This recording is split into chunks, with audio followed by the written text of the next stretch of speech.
Thank you all for being here. I'm really excited. I'm Emma Shore, and I'm going to be your MC this evening.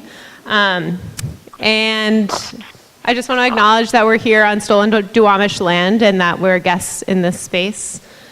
So I am the volunteer co-chair of AgriWatch, which is a campaign of the Community Alliance for Global Justice. AGRA is the Alliance for a Green Revolution in Africa, and it's a multi-million-dollar initiative of the Bill and Melinda Gates Foundation. And if there are some folks here from the Gates Foundation tonight, we welcome you and we hope you'll find us after. Before we dive in, I just want to give a little bit of background on what brought us here tonight. So CAGJ's AgriWatch campaign has been organizing to challenge the Gates Foundation, their role in agricultural development in Africa for over 10 years. And we've done a lot of internal work around the intersection of philanthropy and capitalism and asked a lot of questions about power and accountability and colonialism. And during that time, we found that a lot of folks in Seattle have kind of an uncritical stance towards philanthropy and think that all giving is good giving. And especially, you know, a place like the Gates Foundation, which is giving away so much money, that's kind of quote unquote, it's just a good thing to do to give away that much money. So we thought that we needed to challenge this idea and that donating money always results in good things and raise awareness specifically around the problems of the type of philanthropy that the Gates Foundation engages in, which tonight we're calling philanthrocapitalism, which I know is a big word, but we'll get into it. And we also really believe in the importance of community and political education in mobilizing as a mobilizing force, and that's kind of how we came to this idea of holding this event. And then we were so excited to join with Social Justice Fund, which is a regional leader around alternative models to philanthropy, and we expanded beyond this critique and kind of got into what our alternative funding might look like, which tonight we are calling social justice philanthropy. And then all of us came together with Resource Generation and Thousand Currents, who are working nationally and internationally to transform philanthropy. And that's why we're here, putting on this panel. So this is also really an exciting moment in time, I think, to be having this panel, because people are politicized and impassioned and really wanting to take action, and one way that we can do that is by giving away our resources to causes that we believe in. And so after several years of planning, we're here finally doing this event. And in talking about philanthropy, we're also inherently talking about class and privilege, and I just want to make space for that and know that that can be messy and uncomfortable, and just invite all of us to really lean into whatever that feels like and let it be messy and uncomfortable, and know that through that process we will hopefully grow together and individually. And we're so grateful for all of our partners here who are making this really possible. So because we have such a large group tonight, we're going to have Q&A, and you can write your questions on a card like this, which are at the back. Hopefully you got one coming in. And then there'll be volunteers coming around throughout the questions from the panel to collect those. And then at the end of the event, we are encouraging you all to share your thoughts about what we should do next and where we should go from here on these pieces of paper, which are posted around the room. So feel free to find those or talk to one of us at the end of the event. And we really view this as part of our ongoing organizing, and welcome your ideas on what else we need to do to build community and move forward. So finally, we're on social media, so you can share CAGJ Seattle posts and use our hashtags. And that should be it. I want to introduce our amazing panelists. So on Skype, we have Salome Lema, who's joining us from Oakland, and we're so excited she's here. She is the Deputy Director at Thousand Currents. And then we have Burke Stansbury. He is the Director of Development at the Social Justice Fund. And next we have Simone Adler. They are Organizing Director at CAGJ and the Coordinator of the AgriWatch campaign. And And finally, we have Ruth Sawyer. They are a member leader at Resource Generation. And I'm just going to let them talk more about themselves. So to start out, I would love if you could tell all of us a little bit of your personal story, how you came to be here, and what your initial take on the question at the heart of this event is: who profits from philanthropy? So I guess I'll go. My name is Burke Stansbury. As Emma said, I'm the Development Director at Social Justice Fund Northwest. We are a foundation, a grant-making organization that raises all the money that we give away, and we do that through a process that's called giving projects. And I'm going to talk a little bit more about that later when we get to the kind of alternatives, but I wanted to just tell a little bit of my personal story and what brings me here first. So a big part of my story about philanthropy and getting involved in philanthropy has to do with the fact that when I was in my early 20s, I inherited about $1 million from my grandparents in a trust fund. And it happened that at around that time, I was getting through college. I had been a student activist. I was becoming an organizer. I was reading a lot of Marx. I was thinking a lot about issues and organizing, and suddenly found myself sort of on the wrong side of the class divide, at least as I was defining it with my own political analysis developing. And so I grappled a lot with the fact that I had inherited money, and ultimately decided that I wanted to give most of the money or all of the money away.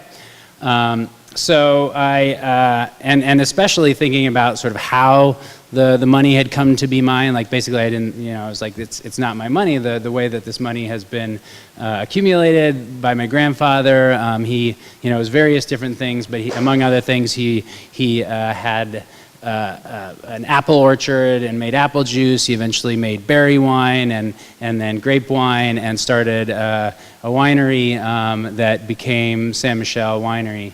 And so, made a lot of money by exploiting migrant workers and migrant labor. And Rosalinda, who's here tonight, ultimately formed the first ever farm workers union at San Michel, but that was after he sold the company, for what it's worth. But so thinking a lot about that, I decided that I wanted to give away this money. So I went to my parents when I was about 25 years old and said, I want to give away all this money. And needless to say, my parents didn't react so well to that concept. But I kind of turned it around on them and said, well, then how about you give away more of your money, and we put together a family foundation and start to support grassroots organizations and groups that are really working for social change. And they went along with that, to their credit. And about that time too, I found Resource Generation, and Ruth's going to talk more about Resource Generation. But I kind of came upon this idea of redistribution. Like, not only did the wealth that I have need to be redistributed, but I needed to organize other people to do the same thing, other wealthy people, and not just wealth, but also land and power. So I started going to philanthropy conferences. I was going to dive right into this world. I was going to get other people to give away more money. And what I found pretty quickly is that not all foundations were onto this idea of redistribution. That was not the core of their values. In fact, it seemed like there was a lot of sort of hoarding of wealth and power that was going on within the philanthropy world. And a lot of the money that was being given away was going to things that were actually benefiting the elite, and not necessarily the people who were trying to change the inequities that exist in our society. So it sort of got me questioning the whole concept and model of philanthropy, and whether there was actually the possibility of addressing the real root causes and structures of inequality and injustice that exist in our society. So that's kind of like how I came into this world. I started as an organizer. I ended up being involved in philanthropy in so many ways, and I definitely believe in the idea of philanthropy. I don't think we should just throw it out. I think if people have too much money or more money than they need to live and thrive in the world, then they should give a lot of it away.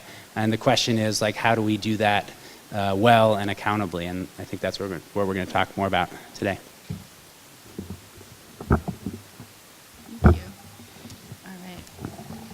Can you guys hear me? Cool. Okay. So again, my name is Simone, and I'm with Community Alliance for Global Justice and our AgriWatch campaign. And so just to share a little bit about who I am, where I'm coming from. Yeah, I began organizing as a young person, just being exposed to social justice issues in my community and my family, and my own experiences with economic injustice. And I soon, in high school, I became very interested in the issue around access to clean water, and the right to access clean water globally. And through that, I started to learn more about the privatization of common goods and common resources around the world. And that led me to understand more about the way that capitalism and systemic oppression are linked. And I began doing community organizing around food and land on a local level, and making connections to corporations and institutions that are basically trying to suppress community power everywhere. So yeah, so to talk a little bit about like why we decided to call this event Who Profits from Philanthropy,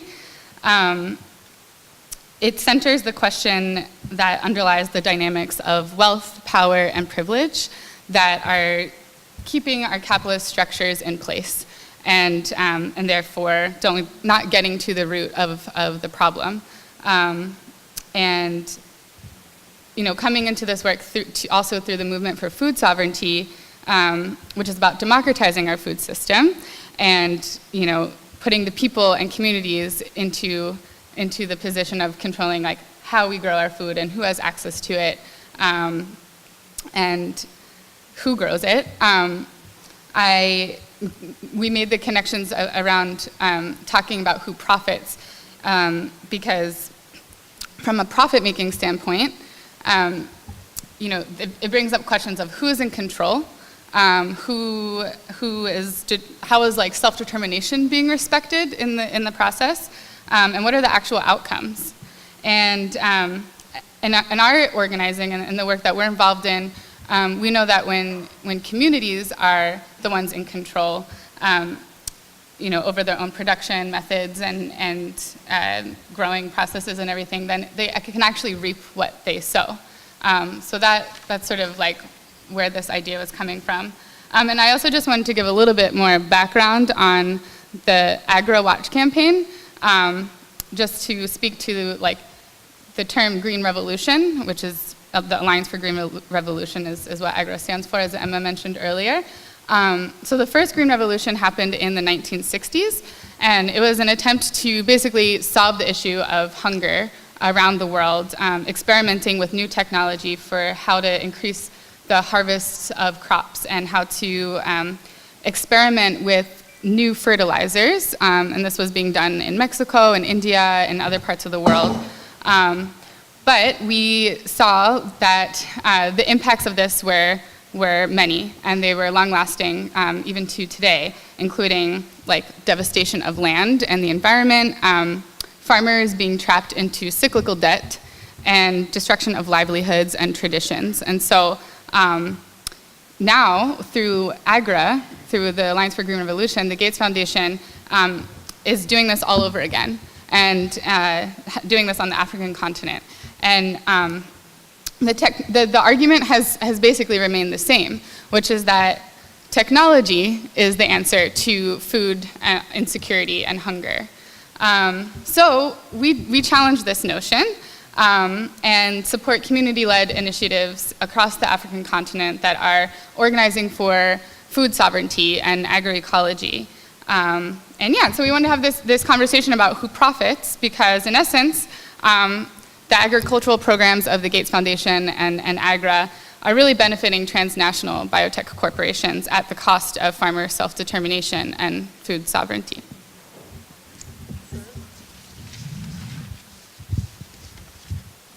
Lovely.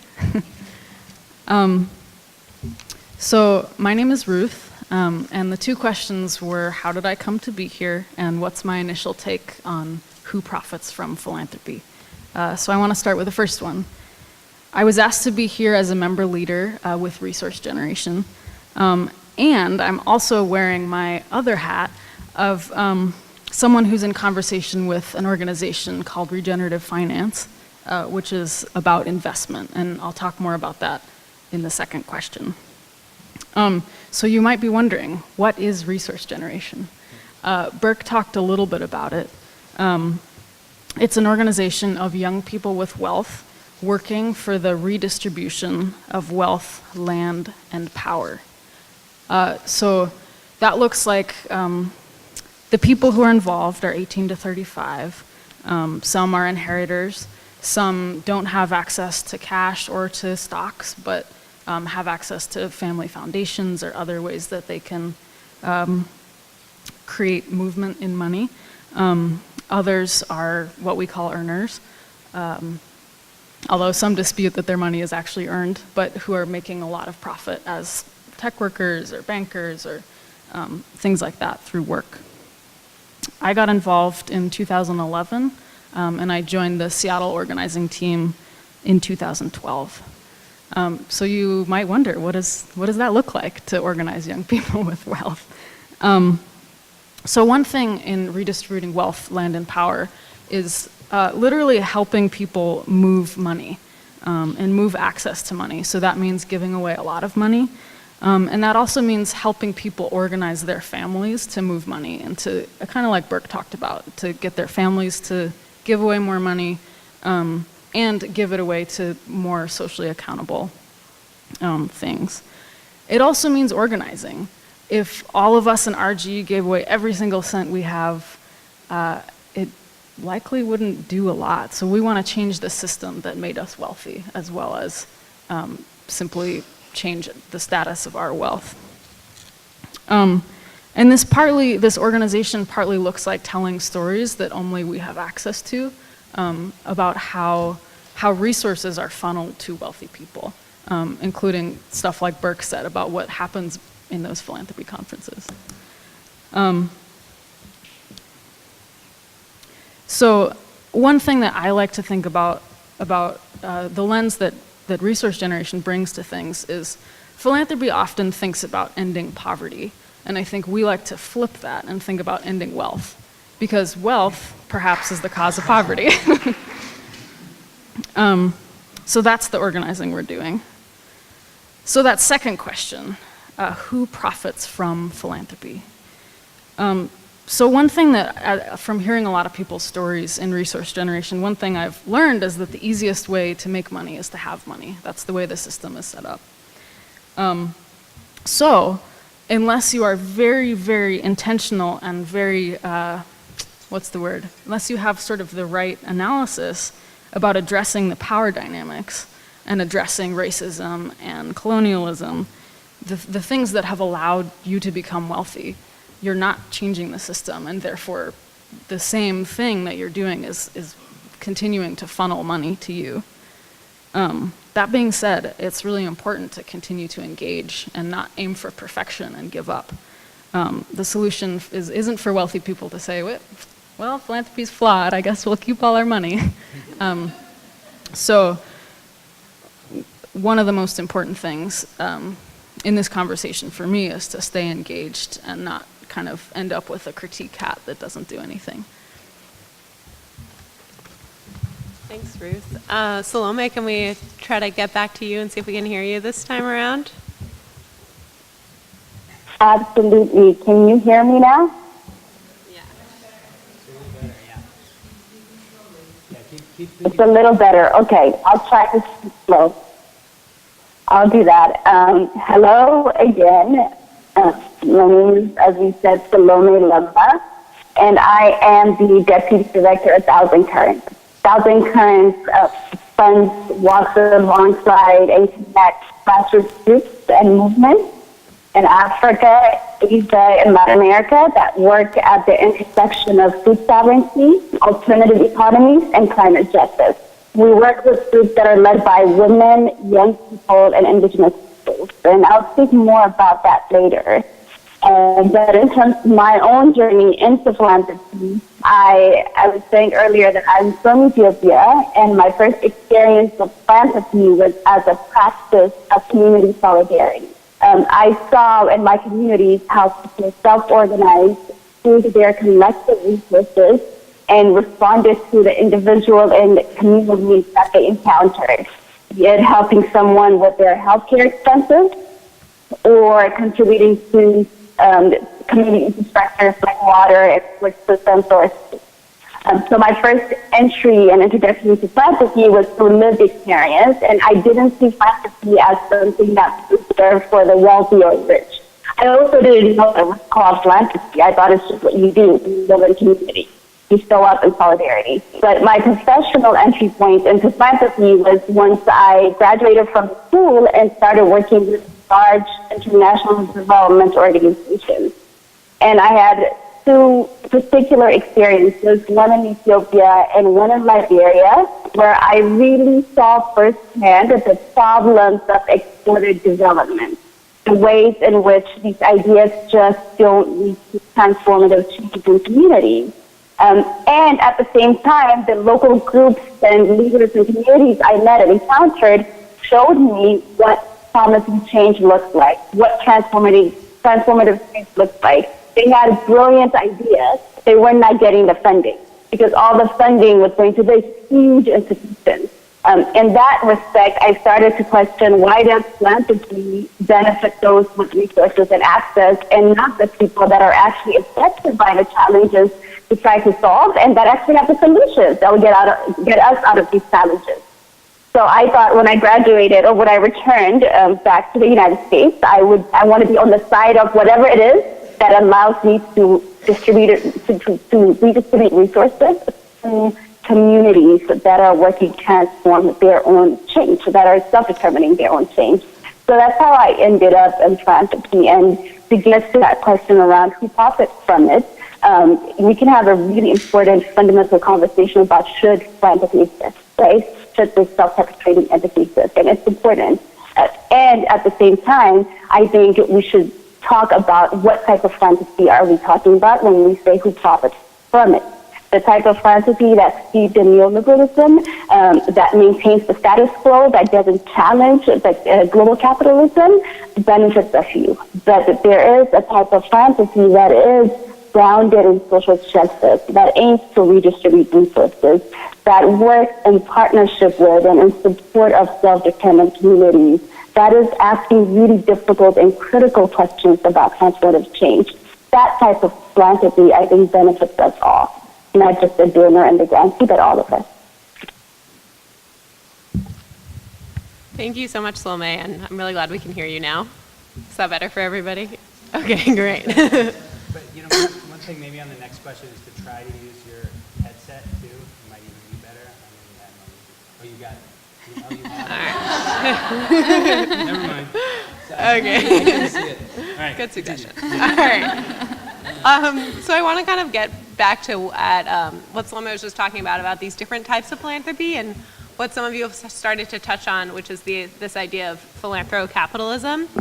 And if you could just talk more about what that means to you and give some specific examples, I'd like to hear from, maybe we can start with you, Salome, and then go to Burke and Simone. Or do you want to start, Burke? Yeah, let me Okay. go first since we switched around the order Yeah. before, if that's all right. So yeah, this question, this idea of philanthrocapitalism, how many people had actually heard of that term before this event or before you saw the promotion? So a few people. It was actually coined by an economist, writer back in, I think, like 2008.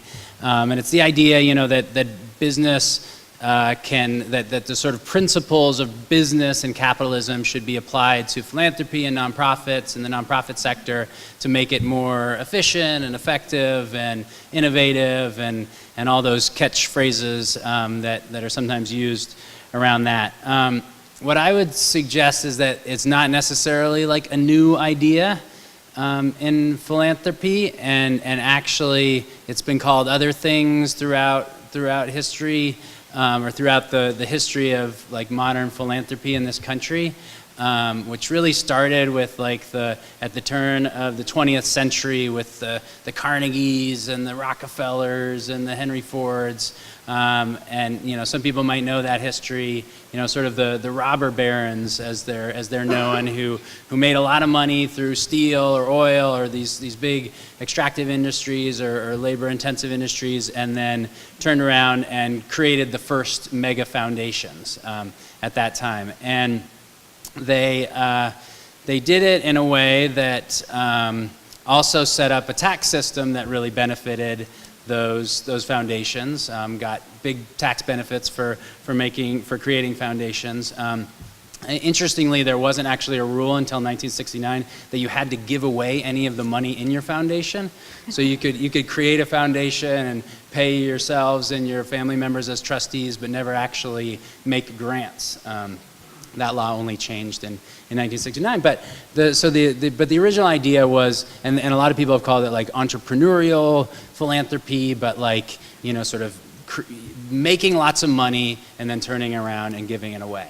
And I think our common narrative in this country is that comes from altruism, that these guys have worked hard. And most of them are guys, have worked hard, and now they're going to give it back. They're going to give something back.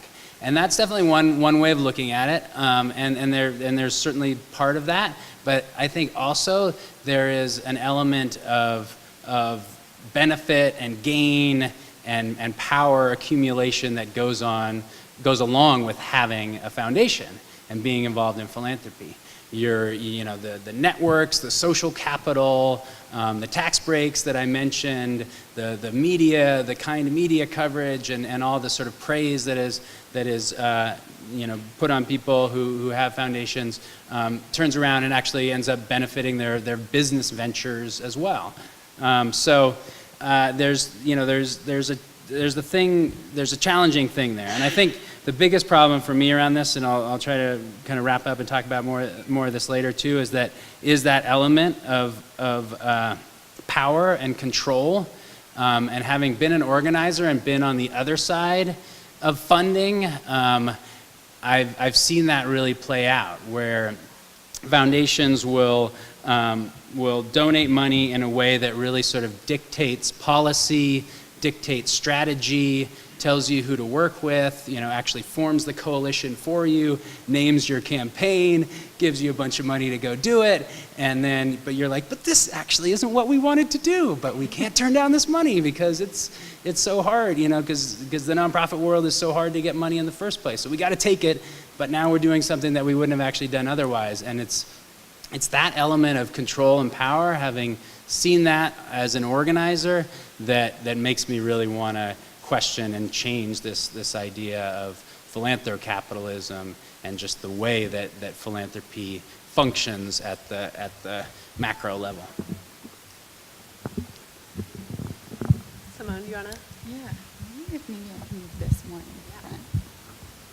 And maybe let me know in a few minutes.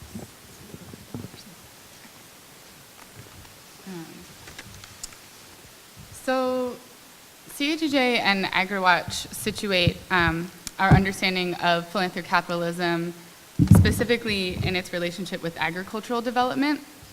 And as many of you, I'm sure, know or experience, agriculture around the world has been and continues to be increasingly industrialized and corporatized, meaning that big agribusiness corporations buy out the land, which destabilizes farmers' access to ownership of the land, and can remove that access ultimately, rely on industrial farming methods, such as high input chemical fertilizers and monocropping, also leading to health risks.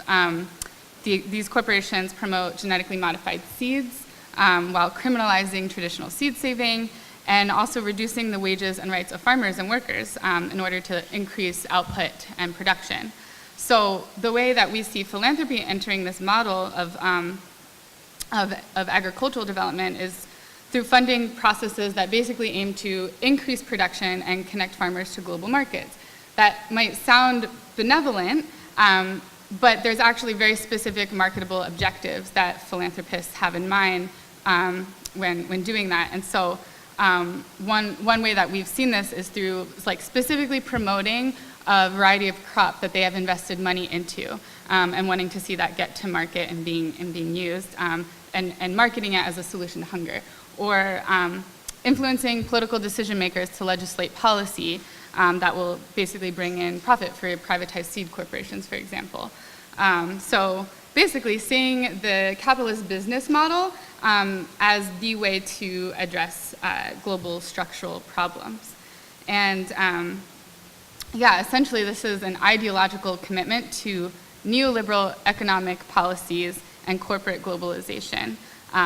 It's prioritized over the voices, knowledge, and self-determination of communities who are struggling for land reform and food sovereignty, often who are practicing methods of agriculture that they have scientifically developed over generations, that are taking into account local conditions that these big philanthropists sitting far away in other countries probably have no actual relationship to. So the Bill and Melinda Gates Foundation is one such example of this, and in fact it's the largest charitable foundation in the world with assets of over $40 billion. And it's based here in Seattle, if you didn't know, and the, the Gates Foundation invests more in global health than any government does. It's also the fifth largest donor to agriculture in the world. So essentially the foundation and Bill Gates himself has become one of the most influential actors in agricultural development.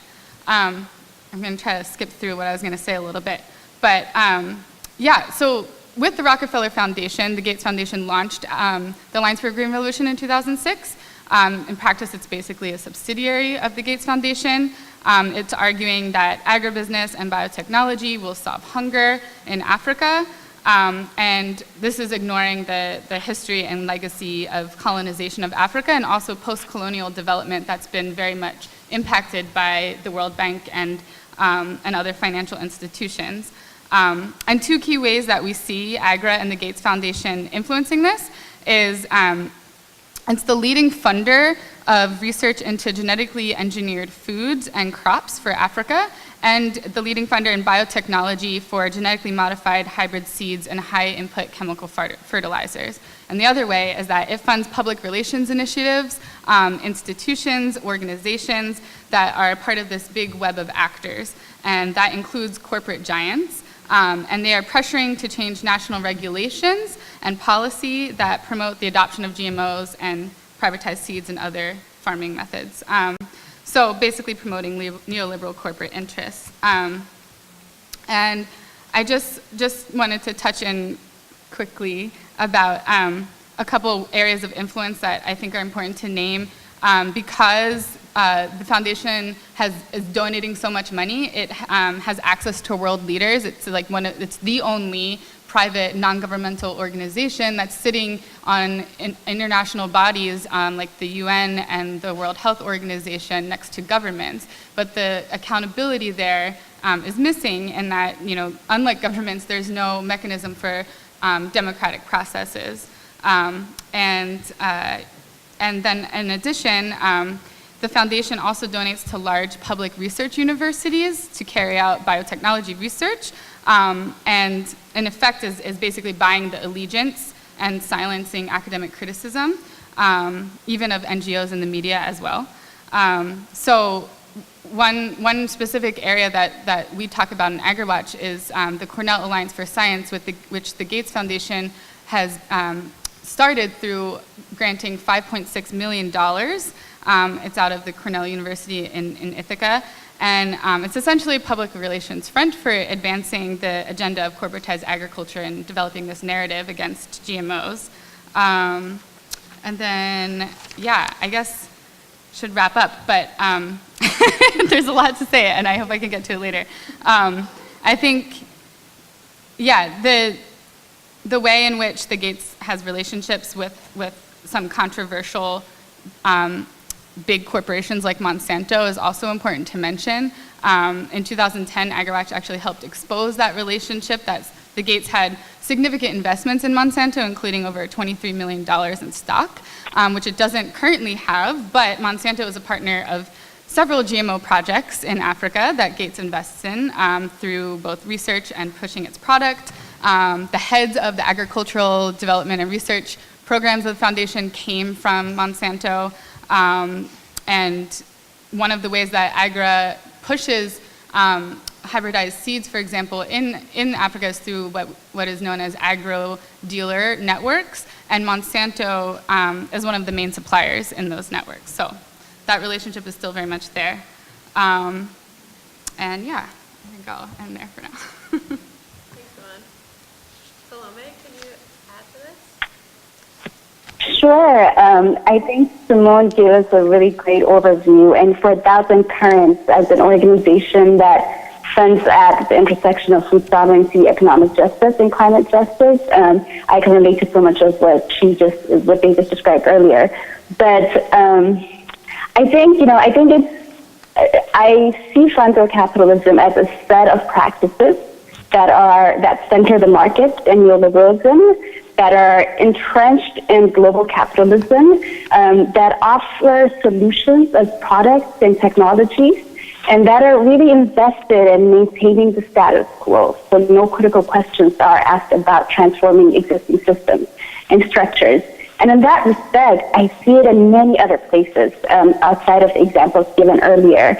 I think, one example is I've noticed a growing number of wealthy emerging philanthropists in the global South who are taking kind of heated leadership from foundations here like Gates and adopting philanthropic capitalist models as they establish their own local foundations and philanthropies. I also see philanthropic capitalism express itself through ideas like venture philanthropy, or through even at times masked languages like the social entrepreneurs, or turning social change into an entrepreneurial endeavor. So in that respect, I think we also, in our work, see philanthropic capitalism expressed through impact investment, right?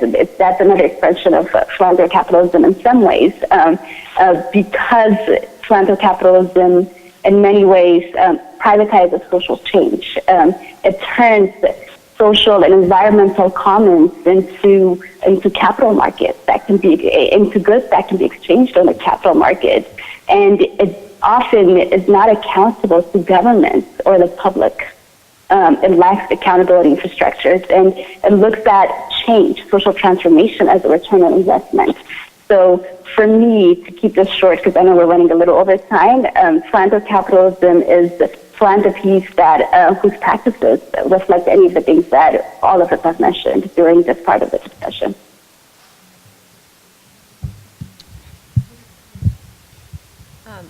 So Salome, you mentioned impact investing, and Simone also mentioned investing a lot. So I'm hoping that Ruth and Salome, you might be able to expand more on impact investing, which has emerged as a middle ground between traditional philanthropy and for-profit market-based endeavors.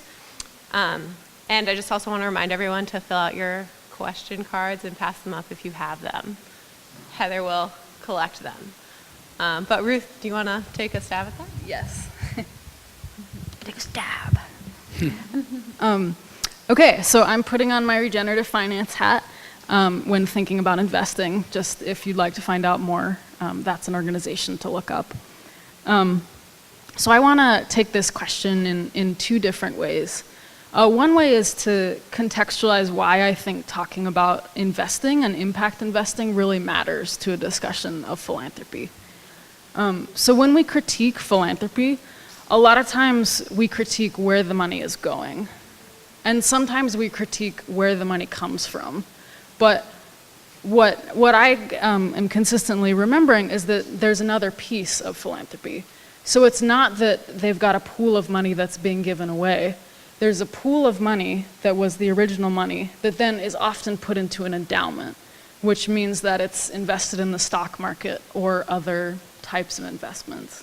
So often in like a typical foundation, this is invested in exactly the companies that are causing the damage that they're purporting to solve. and they're investing the maybe 6% return on their investment into solving this problem. So that's a huge problem when 94% of their money is creating the problem and 6% is dedicated to solving it. So impact investing is really crucial to this discussion because we know that so-called socially responsible investments are sort of greenwash. There's, maybe they don't have ExxonMobil, but they do invest in Halliburton and McDonald's. So those aren't really the things that you're like, yes, they're going to solve world hunger. Well, maybe you do think that, but anyway, so impact investing is envisioned as this way to do good while making money. So now the question of, is that real? Is that a thing that works? And I think mostly the answer is no. Like philanthropy, there's promise, but mostly the answer is no. So one of the first questions is who is able to do impact investing? And one of the key things is that in most mainstream funds, in order to even play the game, in order to become an accredited investor, you need more than $1 million in capital to give. So the people who are doing impact investing, who are making decisions about what is good, are tremendously wealthy. So then they get to define what is good. They get to define it without talking about racism, without talking about colonialism, without talking about capitalism. And as I talked about earlier, if you don't talk about those things, you probably are perpetuating those things. If you're, wealthy and white and all of those things, and sometimes if not as well. But then there's this discussion of like how much money should we be making on impact investing? And a lot of these investors have a huge commitment to making just as much money as they would make in the stock market. And you talk about maybe you could do more good if you made less money, and they get super defensive. Like that's the number one principle, is to make about the same money as you would otherwise. Which I think, I don't know, I think it's interesting, this idea that you need to charge interest, you need to basically charge people for the use of your money, or that you need to like create a world where you're making this market return. So I think overall impact investing is kind of a wasteland, although there are some really cool projects that are happening at the same time. Yeah. Thanks, Ruth. We can hear about those projects later. Salome, could you give us your take on impact investing? Absolutely. I think I'm going to talk about one of those cool projects now in response to this question. I agree. I think conventional impact investing is wrought with challenges and flaws, and we at Thousand Currents are really interested in transforming philanthropy or impact investment. So just yesterday, we launched our venture, quote-unquote venture, into impact investment through a fund that we call Blend of the Year Fund. And it's really our attempt to see if we can redefine what investment is and what investment relationships can look like. And we started this process by bringing together a number of our grantee partners, as well as a number of interested investors, into one space in Mexico to talk about what could this look like. What does reimagining of impact investments look like in our context? It's a journey that we've been on for about 1.5 to 2 years. And this collective of grantee partners and investors, as well as Thousand Currents, have come together to create the Blend of Year Fund. And Blend of Year is actually a term that we've learned from, borrowed from, and have been inspired by our partners, particularly indigenous groups and movements in Latin America. Blend of Year means right living. There's not a great translation for it. In the indigenous languages, it's a much more beautiful word and meaning. But it means right living. It really looks at how do we create a life of balance with natural environments, with communities, and with future generations. And in that respect, we came together to say, can we co-create and co-design a fund that really pursues economies of well-being and balance? and can we redefine and flip impact investment, kind of flip the paradigm on impact investment. And I think we've undertaken a process that is promising. It's new, but it's a journey of learning that we're on, and what we've committed to is to do impact investment differently. And the ways in which we're doing that is, for example, in conventional impact investment, the governing and decision-making structure lies with the board or the leadership. In One Revere Fund, the General Assembly comprised of investors and granting partners they're the decision makers. And to tilt the balance towards the grassroots groups and movements, we actually have more grassroots groups and movements than investors, and everyone has an equal vote and an equal decision-making authority. For example, in conventional impact investment, risk is often assumed by the investees, right? Impact investors draw contracts and legal documents, make sure all of the risk is assumed by the investee. In this collective's imaginings of risk is actually assumed by the investor. There is a thoughtful, complex process of discernment, dialogue, and community decision-making, but as a collective, we will try to assume the risk collectively as opposed to having to follow one organization who, for whatever reasons, may not be able to live up to the expectations of or the agreements that they signed on to. Likewise, we've brought up the question of interest. We do not charge interest. What we have is what we call upward-based or solidarity contributions. Each group, investors and investees, or the grassroots groups, choose what upward-based contribution they want to make. It can be financial or non-financial. And in many cases, the upward-based contribution that they're committing themselves to is greater than what an interest earning would have been. But this is the solidarity contribution.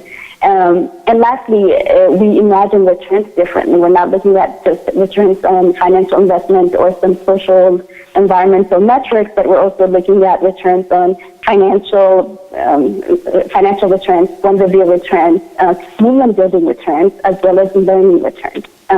So this is, as I mentioned, we just launched this yesterday, and there's a lot more extensive information on the website. But I do think there's a way in which we can redefine and reframe our relationship with money and investment, and this is an attempt to do so through an inspiration from indigenous communities in Latin America.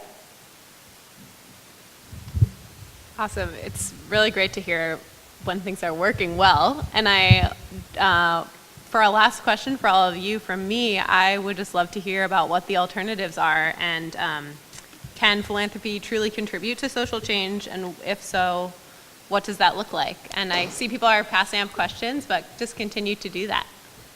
Do you want to start? I can start.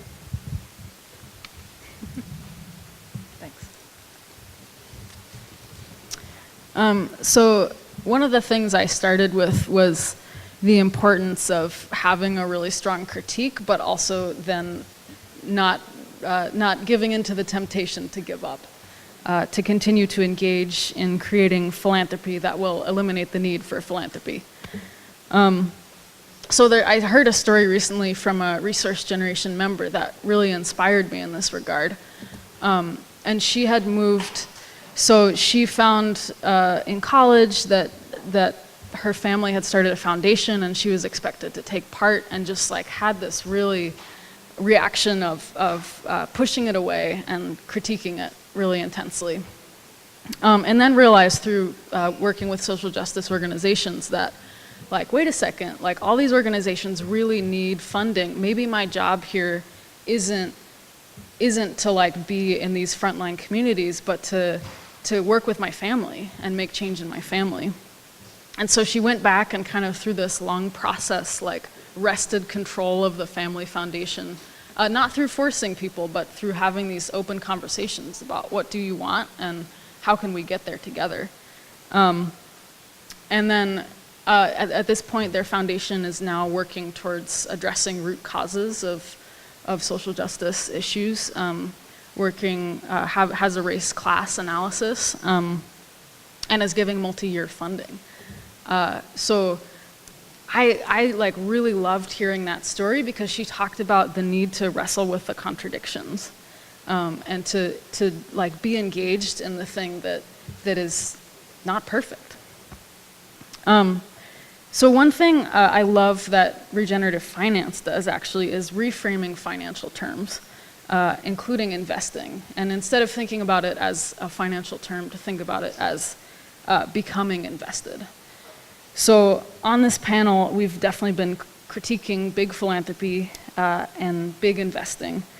But I think it's important in our responses to think about how we can become invested, engaging directly with the systems that we are in and intervening in their contradictions instead of stepping away from the plate, as it were. So I think philanthropy can contribute to social change, but it requires some really deep engagement.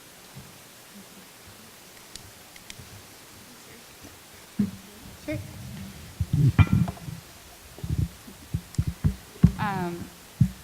So in thinking about what is the alternative to philanthrocapitalism and that model of agricultural development, like the Alliance for a Green Revolution in Africa, we like to say that food sovereignty is the solution, not another green revolution. And this just kind of speaks to the fact that hunger is not something addressed through nutrient-fortified GMOs and business models that increase corporate profits. It's a systemic and structural problem rooted in legacies of colonialism and white supremacy, which must be addressed through the leadership of impacted communities for the long term, which is what we've kind of been all saying. And so just thinking about the alternative, it's moving from this model of charity toward justice.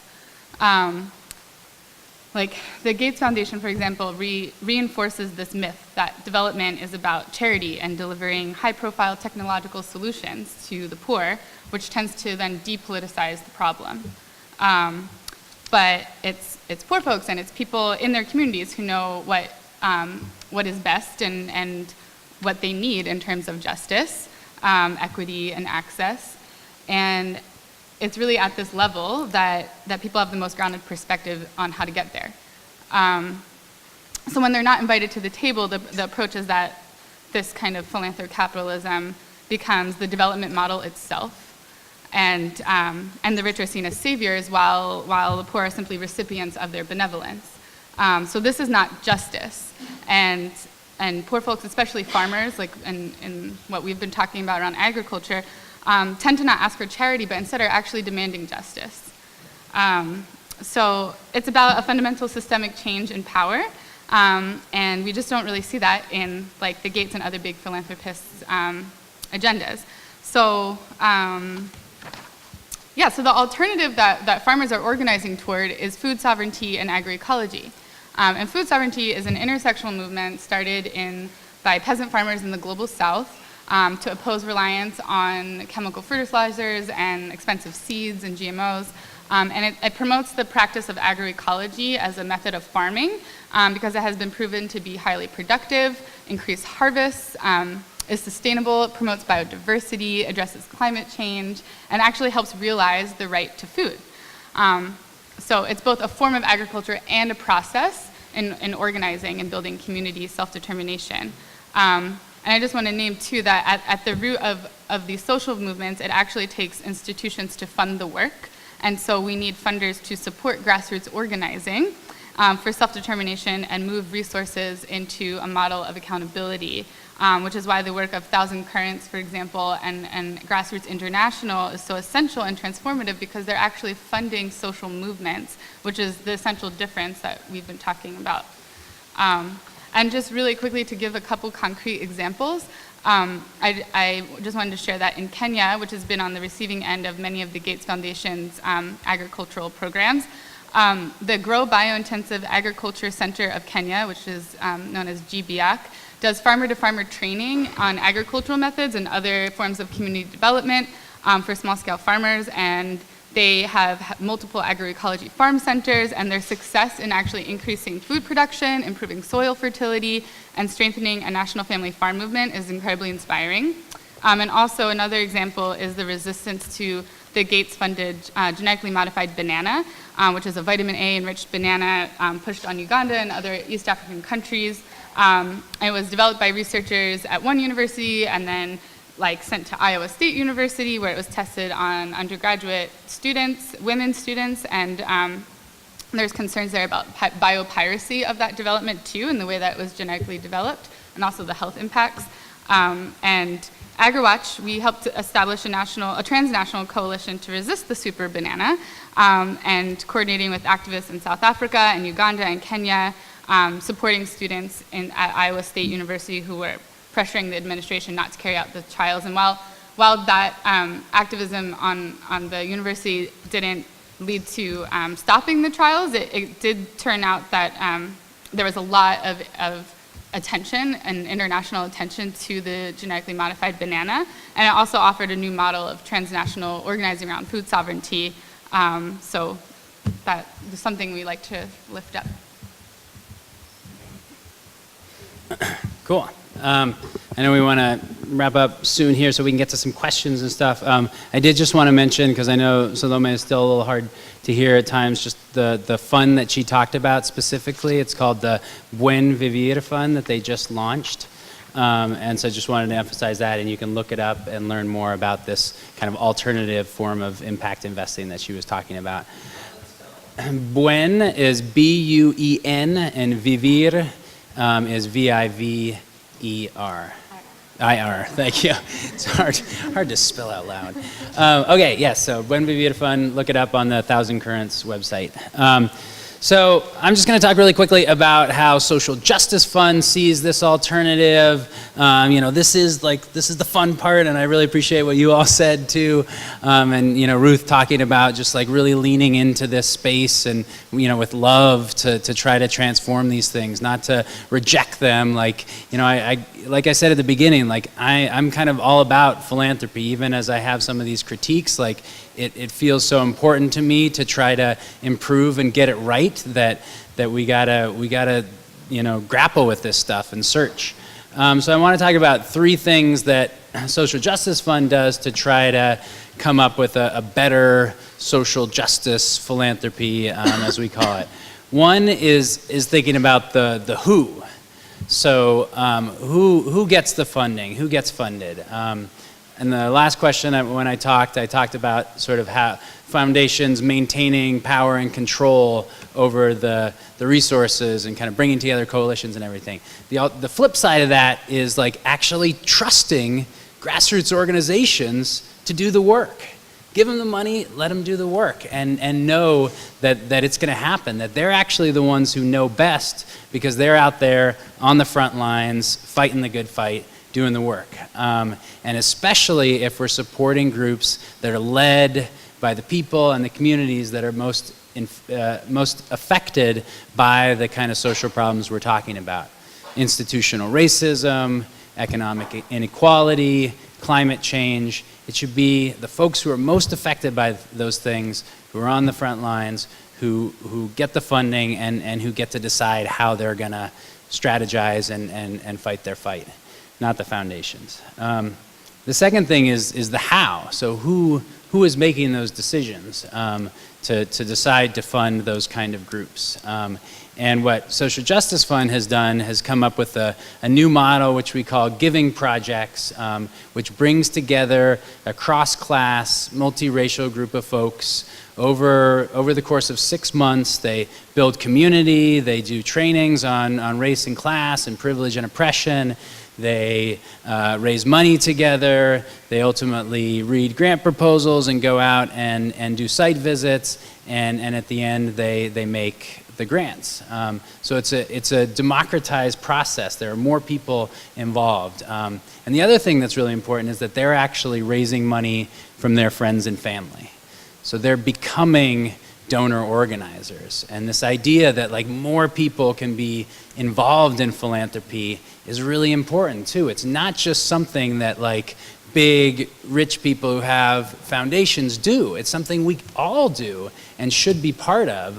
In fact, the bulk of money that goes to grassroots organizing comes from individuals, not from big foundations. So we can do this and we can be involved, and I think what Social Justice Fund tries to do is to kind of give people the confidence and the capacity to go out and do that, to be donor organizers themselves. And then the last thing is the what. And again, like it kind of goes back to the who, but it's also about what are we supporting? We think that social change is going to come about because of community organizing, because of people coming together and building strength and building power from below, and then pressuring the people with power to make change. And unfortunately, in this country, like a very small fraction of the money that gets donated actually goes to organizations that are doing community organizing. A lot of it, the biggest piece of the pie is like religion, religious and faith-based organizations, endowments for higher education. Harvard University has like a $40 billion endowment now. That's probably the biggest chunk is higher education, social services. But down at the bottom is this tiny little sliver of like community organizing. So not only do we think that that's the best way to bring about social change, but it's also absolutely necessary because it's not getting funded right now. Not enough. And so we need to shift the whole paradigm if we really, in this political moment, especially when we're struggling against, a right-wing president and growing white supremacy and white nationalism and all this stuff, like we need to be supporting the kind of work that's going to bring about change. And that's community organizing. That's people most affected by these problems who are on the front lines fighting the good fight. So I'll leave it at that. Thank you, Greg. Salome, can we hear from you? Sure. I am just going to build on what Burke said. Can you hear me okay? Great. So yes, similar to what Burke said, for us, an alternative to conventional philanthropy or what is social justice philanthropy for us is to engage in relationships of mutual trust, mutual learning, and mutual accountability. Mutual trust means, first of all, investing in and supporting the communities that we're trying to help. The data is really stark when it comes to philanthropy globally, and I can say this for Africa, less than 2% of the money that goes into Africa actually goes to groups and movements led by Africans.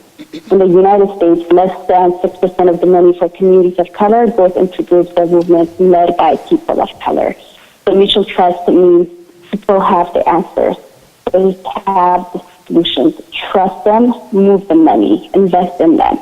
And that also means provide flexible, core, general support. Let them make their own decisions about how resources are used within the organization. It also means committing to a partnership that is long-term. Change is not linear. We all know it's cyclical. Sometimes we have to go backwards to go forwards again. And to really see transformation, we have to accompany our partners for the long term.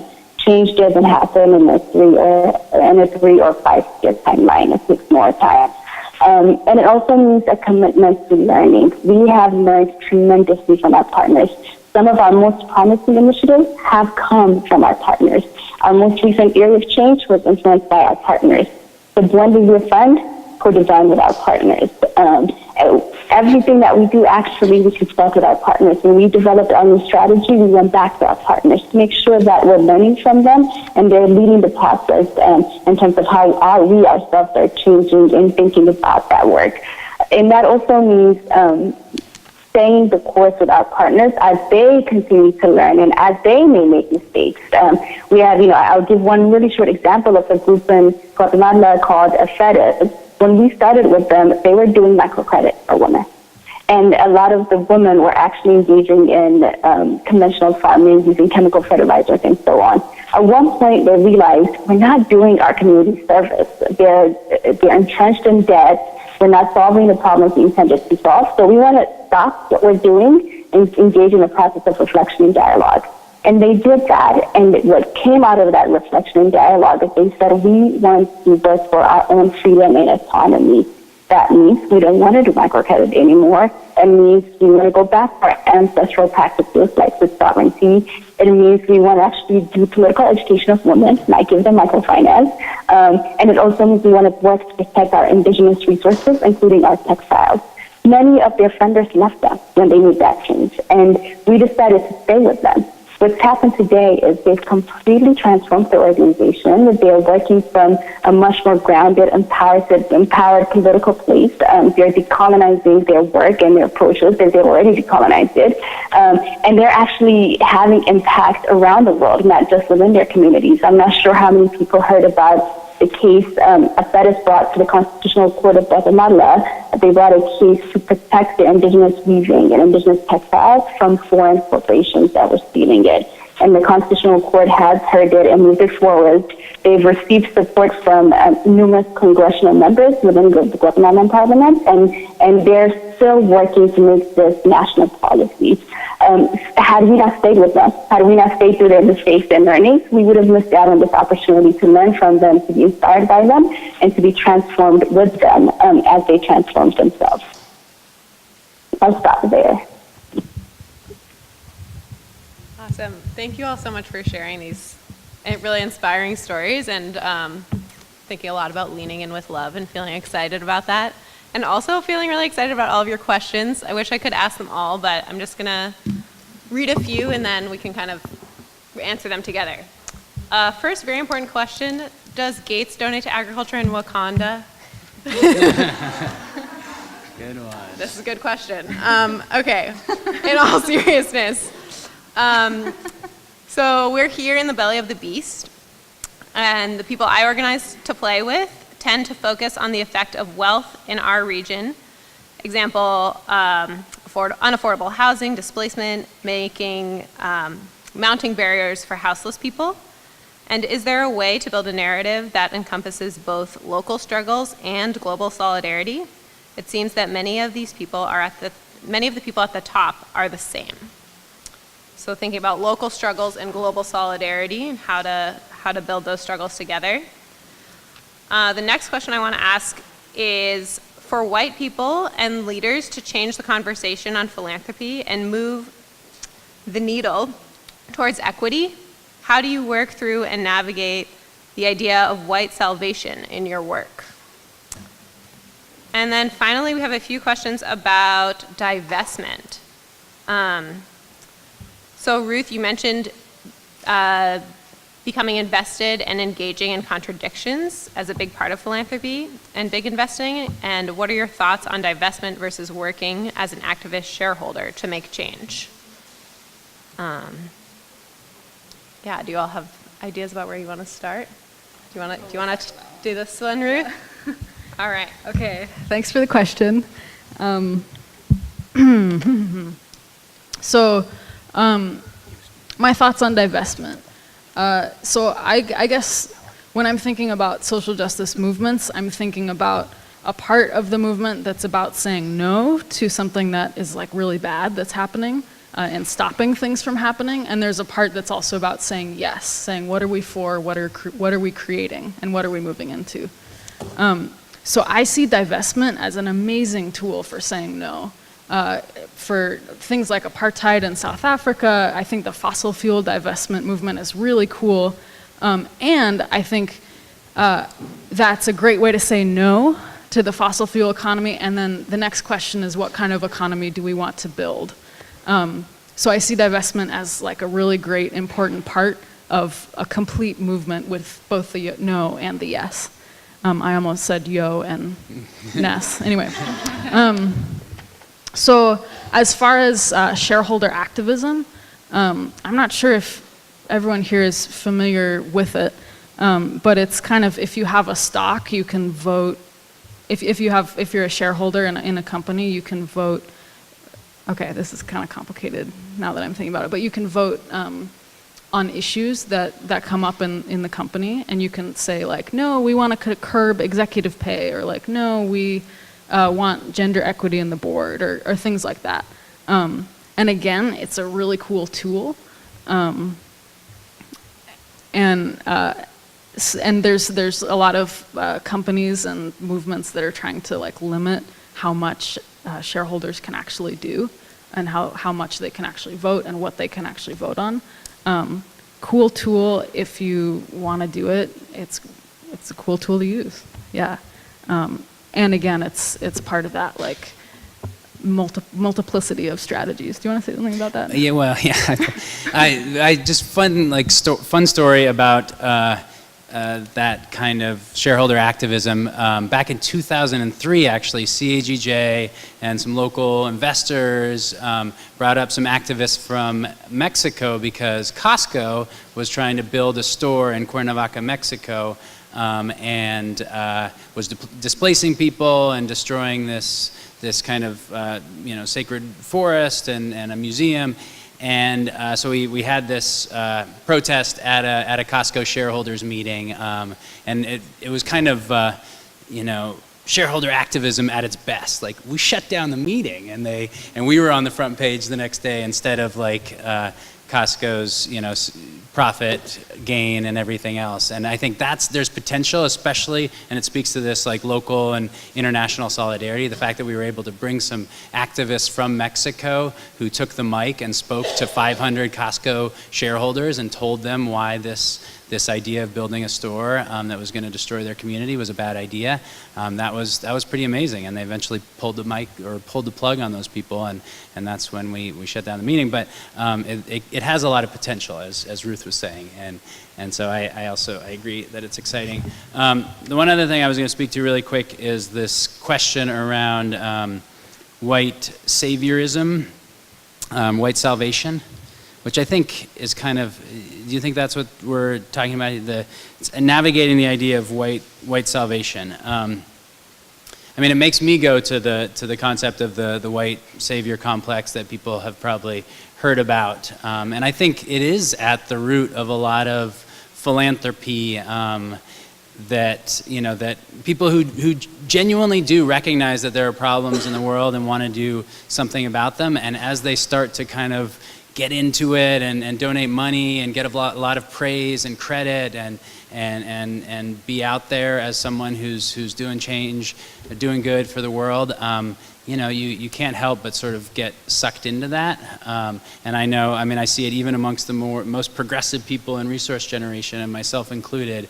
Like it's a danger, it's a trap that we can fall into. And I think it's really important to find ways, if you are doing philanthropy, whether it's through a family foundation or through a giving project or a giving circle or whatever, to build in accountability so that you aren't turning it into some way of sort of coming up to your own salvation, to your own, and making it more about you than what is actually being supported. And so there are ways to do that, I think.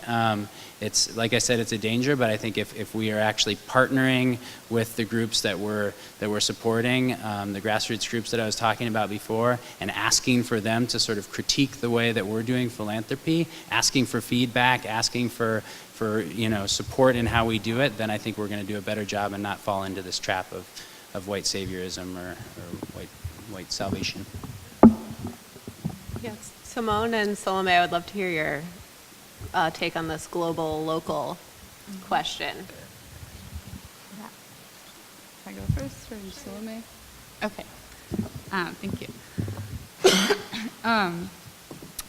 So yeah, I really appreciate that question around how do we connect local struggles and global solidarity and what we're talking about, because my question was about like that we're in the belly of the beast and that there is so much wealth in Washington State and in our region, and the reality of what it costs to live here and how that impacts people, and also thinking about that capitalism as a global system, and yeah, I think that it's necessary for us to think about our movements as global movements. Our struggles are inherently linked, and whether we are talking about access to housing and gentrification and displacement from our communities, or talking about displacement from land and the sort of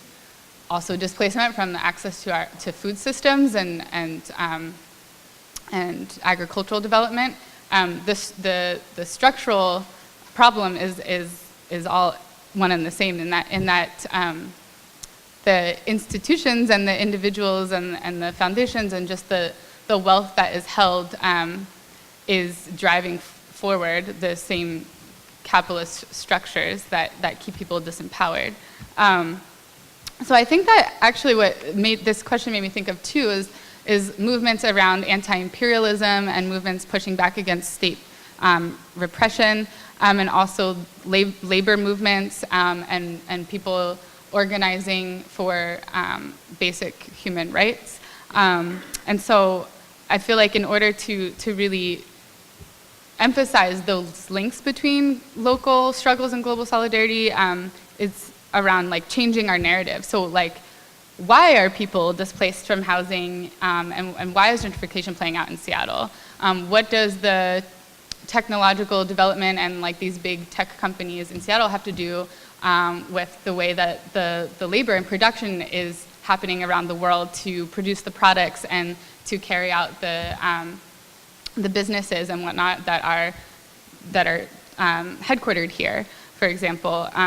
And I think changing that narrative to focus on the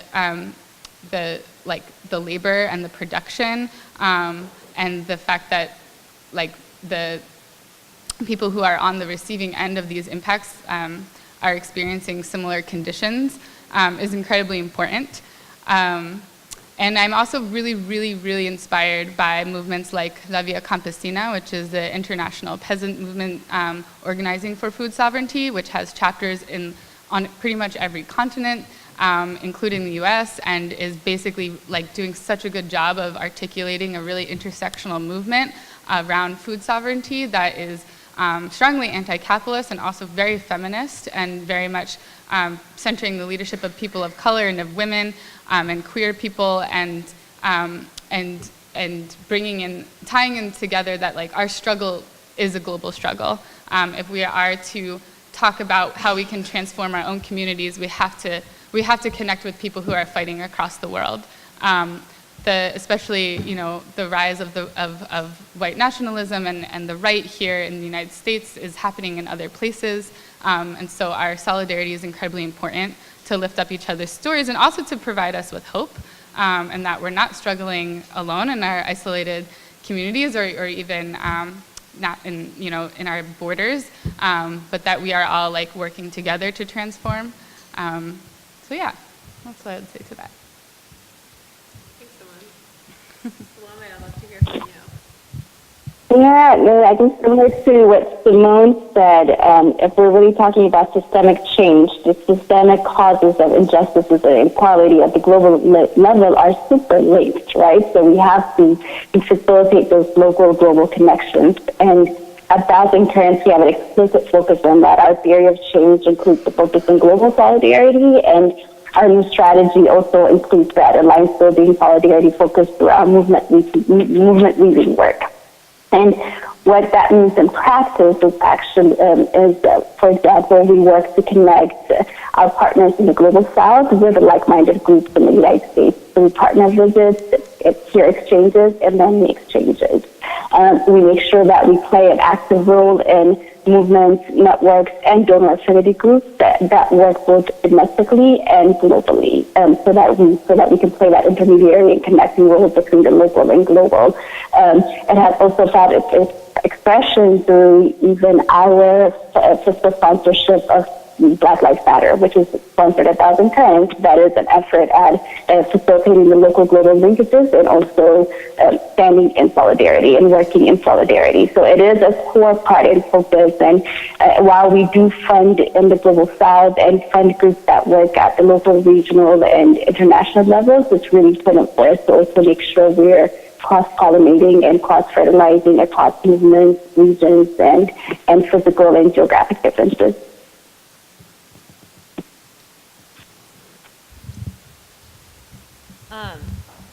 I think we have time for one more question. So I want to add this question. Is philanthropy, even social justice philanthropy, supplanting public services that the government should be providing via progressive taxes? And how do we account for this effect? Just a few minutes. Quick thoughts. Good one. Anybody else want to start? One thing I forgot to mention is that maybe people picked up the green sheet when you were coming in that has a comparison of social justice, philanthropy, and philanthropic capitalism. Just wanted to, and in some cases it was white because we ran out of green paper. So just wanted to make sure people have a chance to look at that and think about it and give feedback, because we're trying to kind of put that together as a resource that folks can use. So on this question of supplanting social services, I think it's real, and it's something we didn't really talk about before, but the one thing that I would say that I was going to mention, and I mean, I did talk a little bit about the tax structure and how that plays into philanthropic capitalism and this idea. I read somewhere that Warren Buffett, when he contributed a chunk of his fortune to the Gates Foundation, that ultimately that meant the tax benefits that he received from that meant that $10 billion did not go into federal coffers. And that's money that would be, that's public money. We can think of that as our money, because essentially like that's the money that pays for Social Security and Medicaid and Medicare and the services that people depend on in this country. So if it goes into a foundation, it's not taxed, and we don't have access to that money anymore. And I think that's a real, that's the one problem with this idea of, so not only is our foundations thought to be sort of supplanting, well, maybe we don't need as much government funding, maybe we don't need Social Security because the foundations are going to save the day. Well, I would challenge that notion, like really fundamentally. Like the government is actually, when it comes to social insurance and things like that, the thing we can depend on, and the thing that is accountable to us as citizens who vote for people who are making decisions about how that money is spent. But the other problem is that the money that goes into philanthropy isn't taxed, and therefore we're doing exactly what the right wing wants, which is what is it? What's the phrase for it? Draining the beast. No, not. I'm mixing my metaphors. Starving the beast. That's what the right wing wants to do, is take as much tax money out of the government so that there's no longer any need for these programs and they can cut them all. And so philanthropy actually can like very much play into that strategy, and we need to be very wary of that. Yeah. Do any of you folks want to add? I didn't hear the question clearly. I've been having trouble hearing your question, so I've been going off of answers to guess what the question is. So I think this is about, is philanthropy replacing government and the public sector? Yeah? Yeah, I think that's a fantastic question. Listen, I think we should all work in philanthropy, right? The ultimate goal is a world in which this form of philanthropy is not needed, because we've transformed systems and structures to be more just and more equal. The question then is, what do we do in the medium term? While we work to dismantle the system, how do we transform it towards its own self-destruction in a positive way? Right? In that respect, I think the type of philanthropy that's in bed with the private sector and big business, the type of philanthropy that's setting government agendas and policies is dangerous, and it's one that we should critique and attempt to change immediately. But I think there's also an important role that philanthropy can play in supporting groups and social movements that are holding their leaders accountable, that are modeling and creating alternatives that are going to take us out of this entrenchment that we're in within capitalism, that are creating our better futures or imagining our better realities. I do think philanthropy has a significant role to play in supporting and strengthening these initiatives and movements and ideas, so we can ultimately get to a world in which we don't have big philanthropy, or we don't have the existing form of philanthropy that's based on just inordinate amounts of wealth held by very few. Thank you for that, Salome. And I think this idea of imagining better realities and working to end philanthropy ultimately is a good place to turn the questions back to you all. So I'm going to ask you to find somebody sitting next to you and I'm going to give you 10 minutes, so you can each share for 5. to answer two questions. The first is, how has philanthropy impacted you and your community? And the second is, how has what you've heard today shifted the way you think about philanthropy and or capitalism? So find a neighbor and talk amongst yourselves. Heather's going to say a quick word. Hi, everybody. My name is Heather Day. I'm the Director of Community Alliance for Global Justice. And I just wanted to encourage us all to think about one of the core things about grassroots organizing is, of course, funding grassroots organizations, and that making a donation to a grassroots organization really is a political act. And I can speak to that from experience as an organization that has been targeting the Gates Foundation for over 10 years, and we had a big Costco campaign, and we can't take on institutions like that without being grassroots funded, meaning that we have members make small donations. Some foundations are supporting our work now, and we especially appreciate the funding we're getting of AgriWatch, because if you are critiquing philanthropy, it's hard to get philanthropy to fund you. And I can't tell you how many people have asked us if we've sought out funding from the Gates Foundation. We're simply not going to be funded by the Gates Foundation. So all of this to say that if you want to make a donation tonight, there's a basket at the table in the back. All donations will just help us cover the cost of the event. If we happen to raise more than the cost, then they'll be split between Social Justice Fund. Therefore, your money is going, very broadly in the community, in the region, or to our organization. So we really appreciate donations, and just, really encourage you to think of that as a political act that you can make tonight. And now, folks are going to share other ways that you can take action. So thank you so much for being here tonight.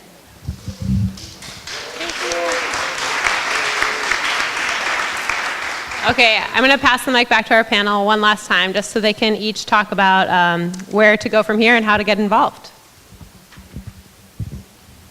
Cool.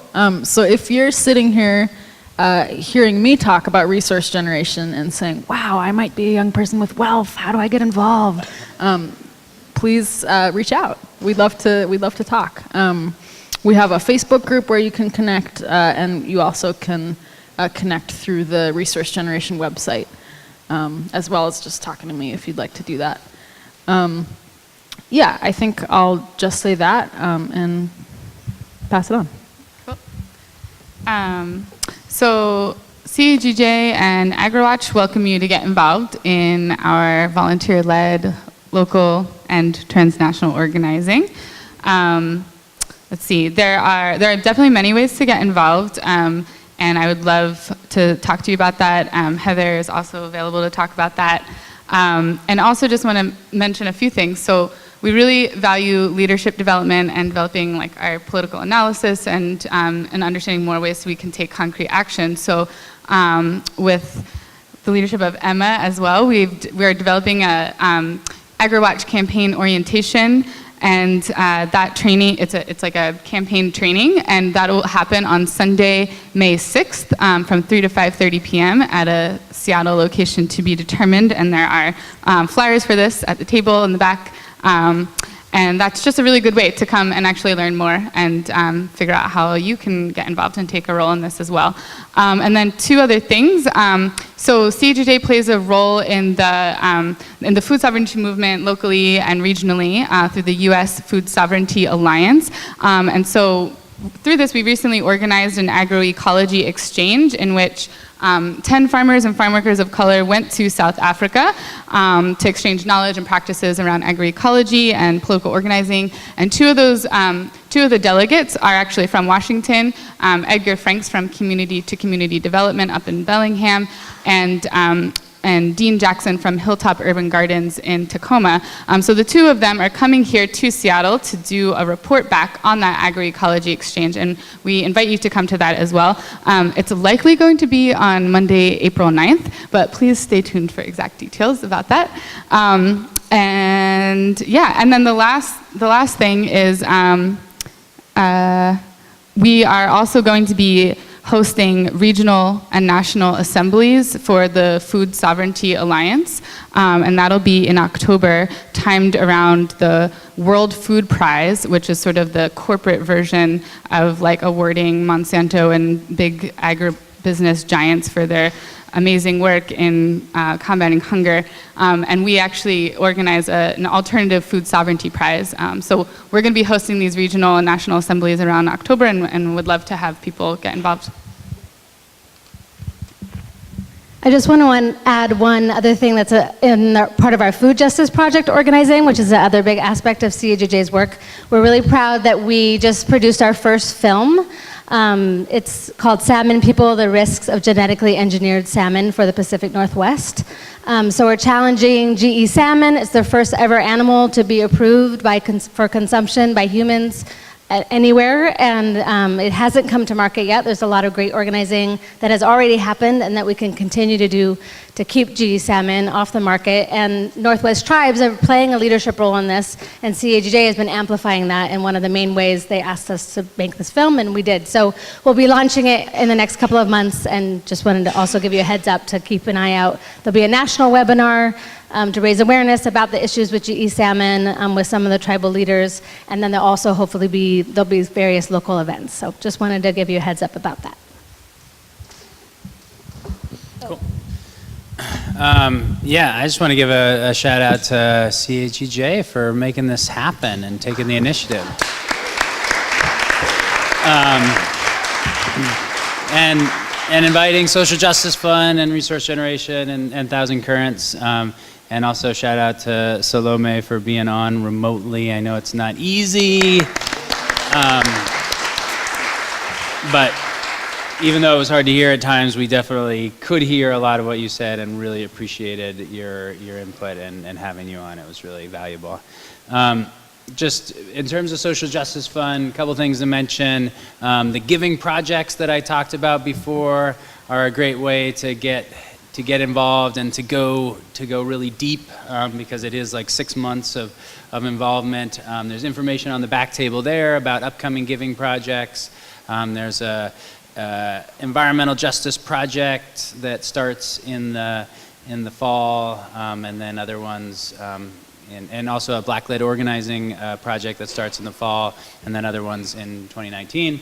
We also are doing some upcoming workshops, which I invite you all to come to. One is a giving plan workshop, so how to make your personal social justice giving plan. If you're thinking about giving away more money and want to do it like within the framework that we've been talking about a little bit tonight, we'll give you some advice on how to do that, how to budget, how to think about which groups to support, how to be strategic in your personal giving. So that's on April 12th at the Social Justice Fund office. There's a flyer about that as well. And then we're also doing a full day fundraising workshop for people of color on April 15th. And that'll be led by one of my colleagues, and it's a great workshop applying sort of grassroots fundraising principles and how to go out and raise money from friends and family and others for your organization or whatever you're up to, and it's specifically for people of color. So those are some of the things we got coming up, and thanks again for having us. Salome?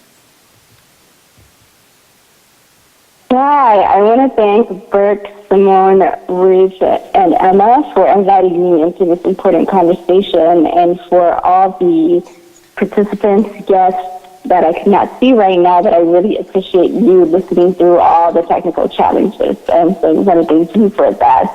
And in terms of Thousand Currents, we would love to stay in touch with you, and the entry point for that is if you could visit our website, thousandcurrents.org, and sign up for our newsletter. That way we can stay in consistent and ongoing touch with each other. We also have opportunities that can engage individuals that are interested in deepening their relationship with us. We have a young professionals group, which is currently actually based in the Bay Area and comprised of 600 plus young professionals that learn together, deepen their practice on social justice issues together, and that also act as ambassadors and advocates of the work of our partners in our organization. And we're really thinking to expand that network nationally. So if anyone is interested, we'd love to be in conversation with you about that.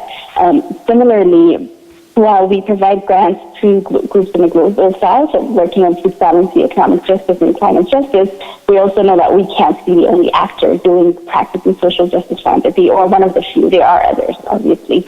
So we focus significantly on philanthropic advocacy and transforming the sector. And in that respect, we have what we call the Thousand Currents Academy, which to this point has been a week-long training for anyone who's interested in exploring or deepening their understanding of or practice in giving and philanthropy. So if you're interested in that, again, I invite you to check out our website, thousandcurrents.org, and try to attend one of our academies, which would be a great entry point.